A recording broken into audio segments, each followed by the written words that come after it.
2014-19లో ఏ విధంగా అయితే పేదలు నిరుపేదలకి ఆ రోజు ముఖ్యమంత్రిగా ఉన్న నారా చంద్రబాబు నాయుడు గారు చెప్పారో ఆ విధంగా చేయడానికి చేస్తాం అధ్యక్ష. Thank you. The question number 13641, the minister of the home and disaster management. అధ్యక్ష ధన్యవాదాలు అధ్యక్ష. సభ్యులు అడిగిన క్వశ్చన్ అధ్యక్ష, విజయవాడ బుడమేరుకు సంబంధించి వరదల గురించి అడిగారు అధ్యక్ష. ఈ బుడమేరుకి సంబంధించిన వరదలు, విజయవాడలో వచ్చిన వరదలు అధ్యక్ష ఆకస్మిక వరదలు అధ్యక్ష. అవి ఎందుకంటే వాట్ ఎవర్ ఇట్ ఇప్పుడు ఇంతకుముందు గవర్నమెంట్ చేసిన తప్పిదాలు అవునాయండి.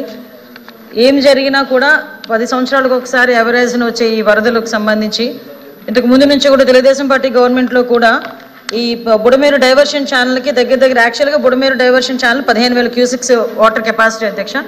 దాన్ని దగ్గర 37,500 వరకు చేయడానికి అని చెప్పి దాన్ని వైండింగ్ చేయడానికి, లైనింగ్ చేయడానికి 241 కోట్లు ఇంకా పెండింగ్ ఉండిపోయింది అధ్యక్ష. అప్పుడు పనులు ప్రారంభమై తర్వాత లాస్ట్ 5 yearsలో పనులు పెండింగ్ ఉండిపోయినాయి అధ్యక్ష.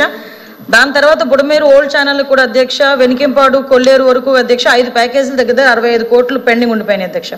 ఇవన్నిటికీ నేపథ్యంలో ఆకస్మిక వరద రావడం కారణంగా విజయవాడకి వరదలు రావటం అన్నది మనందరం కూడా గమనించాం అధ్యక్ష. ఇందులోనే ఏంటంటే దురదృష్టంలో అదృష్టం ఏంటంటే ఈ వరదలు వచ్చే టైంకి సీఎంగా చంద్రబాబు నాయుడు గారు ఉండటం విజయవాడ ప్రజలు చేసుకుని అదృష్టంగా మనం భావించాలి అధ్యక్ష. అందులో అధ్యక్ష ఈరోజు అందులోని ముందస్తు చర్యల గురించి వినండి సార్, చాలా ఉంది చెప్పడానికి. అడిగారుగా క్వశ్చన్లు, వినండి. అదృష్టమా కాదా అని ఆంధ్రప్రదేశ్ ప్రజలే కాదు దేశ ప్రజలు కూడా అనుకుంటున్నారు. దయచేసి వెయిట్ చేయాలి, దయచేసి వెయిట్ చేయాలి. అధ్యక్ష చాలా క్వశ్చన్స్ అడిగారు, ఆ క్వశ్చన్స్ అన్నిటికీ సమాధానం చెప్పడానికి నేను రెడీగా ఉన్నాను.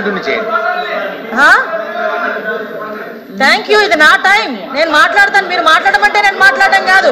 స్పీకర్ నాకు ఇచ్చిన టైం ఇది, చైర్మన్ గారు నాకు ఇచ్చిన టైం ఇది. నువ్వెవరు చెప్పడానికి నాకు మాట్లాడమని? స్పీకర్ గారు నాకు ఇచ్చిన టైం ఇది, నువ్వెవరు చెప్పడానికి నాకు మాట్లాడమని? సార్ మెంబర్ ఎట్లా మాట్లాడతారు? ఎట్లా కూర్చోండి, గౌరవ మంత్రి గారు మాట్లాడుతుంటే మెంబర్ గారు